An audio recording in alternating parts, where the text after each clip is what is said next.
Congress party Rajya Sabha అభ్యర్థి నామినేషన్ను తిరస్కరించడంపై తీవ్ర వివాదం చెలరేగింది. దీనిపై కాంగ్రెస్ నేతలు మండిపడుతున్నారు. కాంగ్రెస్కు రావాల్సిన రాజ్యసభ సీటును అడ్డుకోవడం ప్రజాస్వామ్యానికి విరుద్ధమని పెద్దపల్లి ఎంపీ గడ్డం వంశీకృష్ణ విమర్శించారు. బీజేపీ నేతలు ఓటు చోరీ చేస్తున్నారని ఆరోపించారు. ఓటు హక్కును తొలగించి వాళ్లు దొడ్డిదారిన అధికారంలో కూర్చున్నారని మండిపడ్డారు.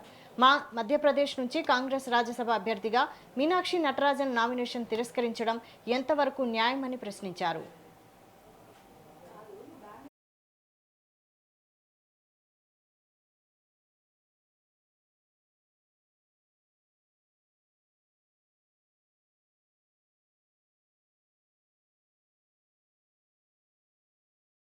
రాహుల్ గాంధీ గారు ఓట్ చోరీ అని చెప్పి ఏదైతే నినాదం తీసుకున్నారో, ఓట్ చోరీ చేస్తున్నారు ఈ భారతీయ జనతా పార్టీ వాళ్ళు.